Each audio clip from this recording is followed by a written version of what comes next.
E o bullying chegou? Chegou? Chegou! Chegou! Aconteceu agora. Olá e bem-vindos ao novo segmento do Micalindos Chá e China, com Tom, Helena e Marina Marinha.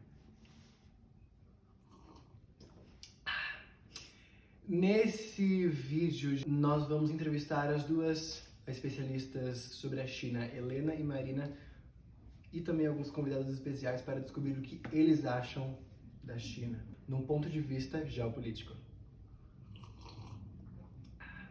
Por que não começamos a nossa entrevista com Marina Marinha, que está aqui do nosso lado?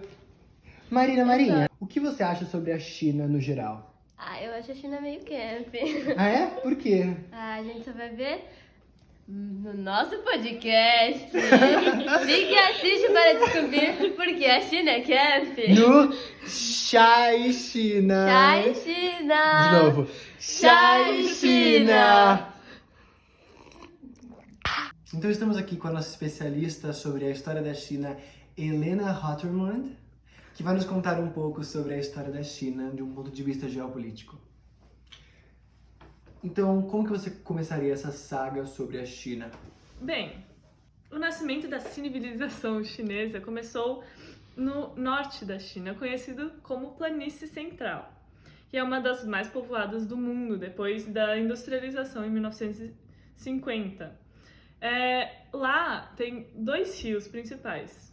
O Rio Amarelo, que é o berço da civilização, e tanto que ele é muito poluído lá e etc. Não é por isso que ele chama Rio Amarelo? Não exatamente. Continuando. Esses dois rios dão para essa planície central a possibilidade de ter uma safra dupla, que é o arroz e a soja, o que fez a população crescer muito rapidamente. E em 1500 a.C., Antes de Cristo? sim, então, nasceu a primeira versão do Estado chinês, que era a dinastia Shang.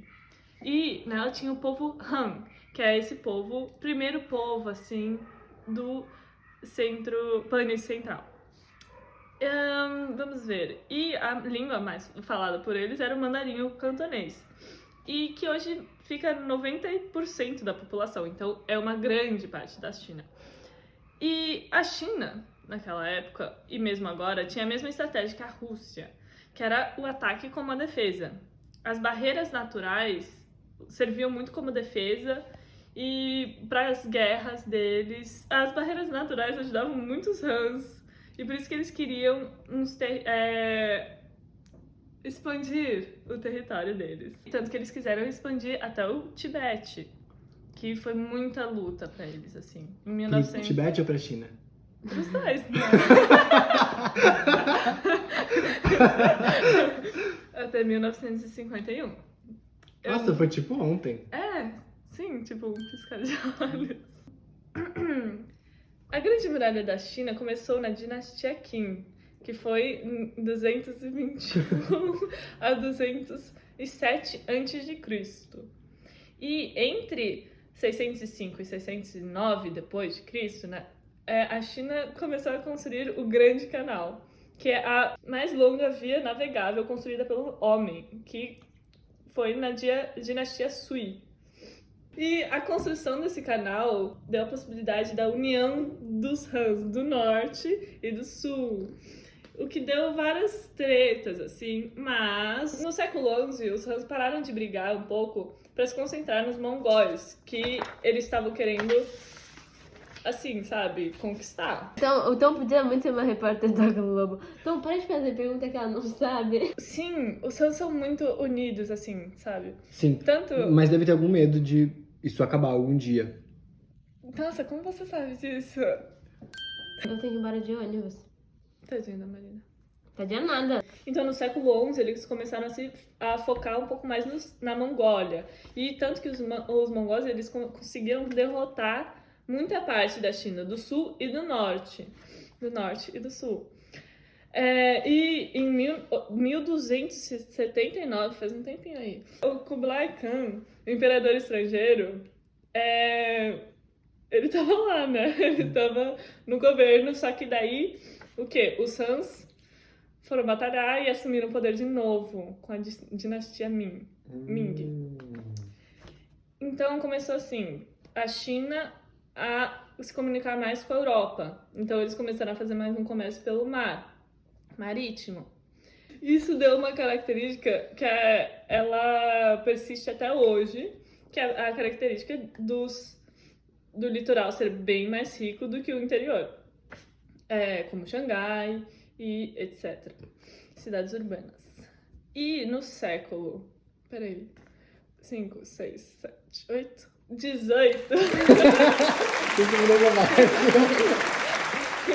No século 18, a China amplia seu tamanho, o que também amplia a sua instabilidade econômica e social.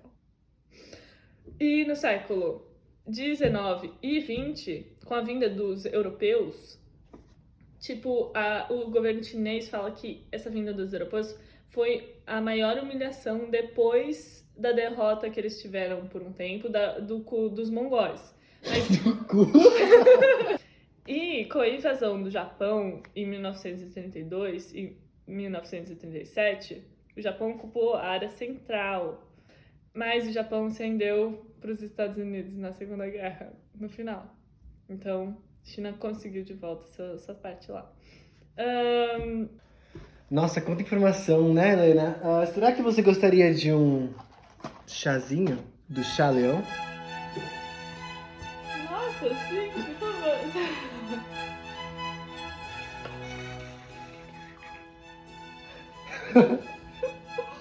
Chá leão.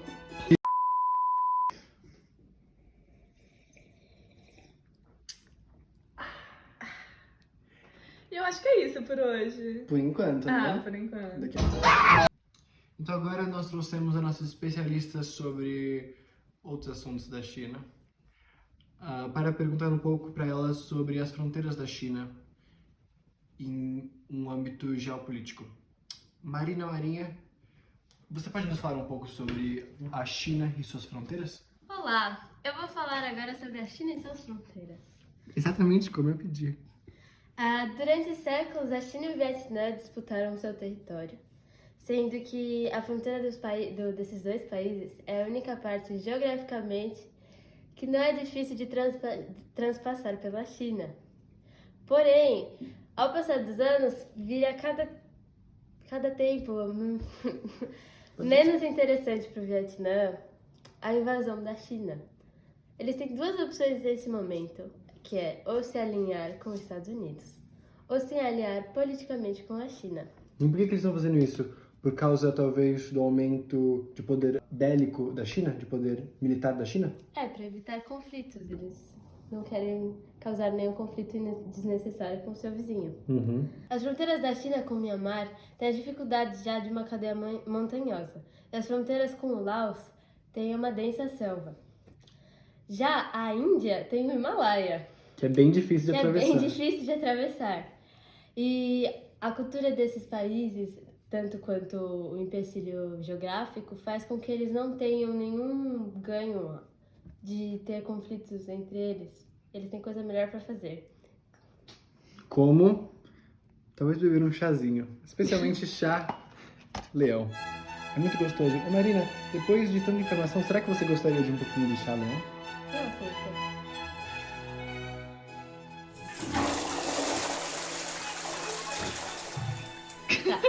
O Planalto de Tibete está atualmente sobre o domínio chinês e é um local muito poderoso. O Tibete é chamado de Torre de Água da China,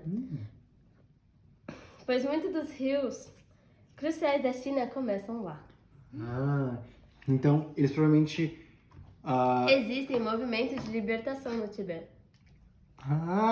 O que será? Temos uma participante de nosso podcast que apoia os movimentos de libertação do Tibete. Os movimentos de libertação do Tibete? Vamos perguntar para ela agora o que ela acha sobre isso. E o que você acha sobre isso, Pipoca? O povo do Tibete vem sendo injustiçado há anos. Eles merecem liberdade. E o que você acha sobre isso, Mika Linder? Deixe nos comentários. Existe um grande rancor contra os Han da parte dos tibetanos. Em 2008, manifestantes tibetanos anti-chineses queimaram e saquearam propriedades de Hans em Lhasa. O comando do Tibete é muito importante, porque a China ter o controle de quase toda a água que entra no seu território é importante para, em um futuro, ter esse controle mais fácil da população. Já que a água é necessária para a vida do país. Sim, então, por exemplo, se a Índia quisesse tomar conta do Tibete, eles talvez teriam esse controle sobre a China e poderiam usar isso como algum tipo de negócio. Sim, isso é uma ótima análise. Obrigado.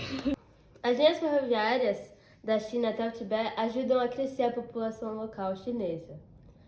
E por mais que haja o argumento de que a China está levando modernidade e turismo e algumas outras coisas que possam ser vistas como aprimoramentos do Tibete, que é um país agora já era empobrecido, muitos outros países têm medo de que aconteça a mesma coisa que aconteceu, por exemplo, com a Mongólia e a Manchúria, que é a população Han domine a porcentagem populacional do Tibete. Isso tem um declínio da população étnica tibetana. A fronteira com o Cazaquistão e a Mongólia representa o que antigamente seria a Rota da Seda, a ponte terrestre entre o comércio entre o Império do Meio e o mundo internacional. Se você considerar, uma parte da fronteira frágil e vulnerável. Portanto, ela é muito distante do centro da China e das partes mais populadas e mais urbanizadas. Então, caso isso aconteça uma invasão dessa parte da China... Que é mais fragilizada? Que é mais vulnerável, Sim. não é fragilizada, é vulnerável geograficamente. Sim. Isso não afetaria tanto de forma rápida uma invasão por lá de chegarem nas partes urbanizadas de comando da China. Sim. A próxima fronteira é Xinjiang.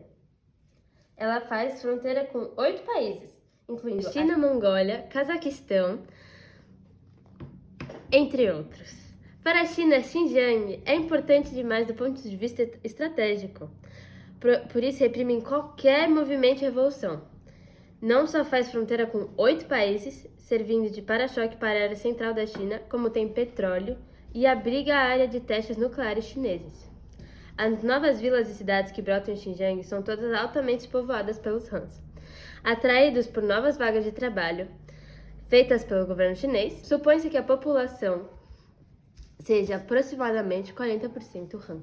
Nossa, então é bastante gente, né? Considerando que eles não são povos originários daquela área. E considerando que são 8 países, Sim. é bastante gente. Mas e você? O que você toma quando você quer uma coisa refrescante, deliciosa e saborosa? O que responde, André? Eu logo penso numa Coca-Cola.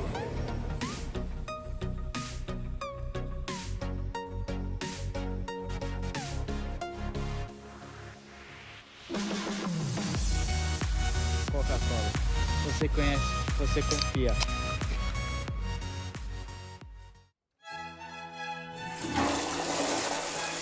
Estamos de volta com... Chai China! Agora com Tom. Isso aqui é interessante porque existem muitos desses movimentos separatistas, né? Das terras que estão tomadas pela China, como Xinjiang ou como o Tibete. E a China, ela faz uma grande opressão desses movimentos. Por exemplo, eles pintam eles como terroristas na mídia, mas não tem nenhum tipo de indício do fim dessas manifestações e desses movimentos que são bem violentos, mas em prol da liberdade dessas áreas. E especialistas como a Helena dizem que se a China perder o domínio dessas áreas, a sua sociedade pode falhar por uma economia como a China, que apesar de não ser exatamente capitalista, busca esse crescimento quase que infinito. E se eles falharem em manter esse objetivo, é possível que a sociedade chinesa falhe. E isso pode causar uma certa desordem civil generalizada, o que pode resultar numa China bem bagunçada. O que demonstra a utilização do argumento do espaço vital Sim. Sim. para a população chinesa manter Sim. sua saúde. Sim, super. É isso. Acho que é isso. Muito obrigada. Ai, muito obrigada, Tom. E agora nós vamos falar um pouco mais com a especialista Marina, que vai falar um pouco mais sobre a China em tempos mais modernos. Você pode falar um pouco mais sobre isso, Marina Marinha? Mas é claro. Agora eu vou especificar um pouco nas relações marítimas da China, de estabelecer o seu poder, tanto econômico quanto toda essa questão que eles vêm expondo durante as décadas e séculos, de domínio de território. Interessante que você se especializa na área mais marítima da China e o seu nome é Marina Marinha, né? Minha mãe preveu meu futuro encargo. Então, Tipo eu, que chamo Tom Nascimento e eu realmente nasci, sabe? Então, podemos falar um pouco da militarização da China, principalmente na militarização marítima. Nós estamos já no terceiro porta-aviões que a China adquire e que, por mais não tenha energia nuclear, que nem os americanos, então tendo menos capacidade, eles têm maior distância. Então, atualmente, os Estados Unidos correm o perigo de perder o poder marítimo para a China, que avança pelo Pacífico.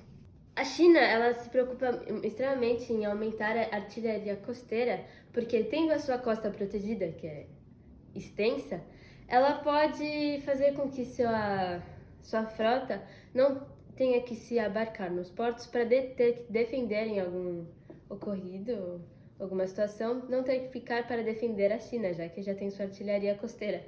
Então eles podem avançar nas ilhas e estreitos para descobrir outros lugares. Por exemplo, um desses descobrimentos que eles fazem é fazer uma leve passeada através da costa do Alasca, que é uma forma mais fácil de chegar ao Mar Ártico, mas que também deixa um pouquinho os americanos em estado de alerta. Só pra dar um oizinho, Só né? pra dar um oizinho. A China, ela tem que lidar com o fato de que ela é cercada por várias ilhas. Então, se a gente olhar para o lado oriental, nós temos a primeira cadeia de ilhas e as 9 raias, que hoje em dia são 10 raias, porque temos o Taiwan também. São áreas que podem servir tanto de bloqueio em caso de uma guerra, porque são fáceis de cercar com o exército chinês, tanto em tempos de paz, de você poder ter bases para poder seguir para o resto dos oceanos. O seu livre acesso ao Pacífico, ele é levemente incomodado pelo Japão. Eles têm várias disputas de ilhas. E se a China quiser chegar diretamente ao Pacífico, ela tem que passar pelas ilhas Ryukyu, que lá tem a ilha Okinawa. E lá a gente sabe tem uma base militar de grande porte. Porém, o Japão não se mete com as transações da Índia. Só que essa base militar é tipo assim: a gente não liga que vocês passem, mas não é para provocar o Japão, porque tem uma base militar americana ali. Outro conflito é do Taiwan. Ele é considerado pela China como a 23ª província e é nomeado por um nome de República da China.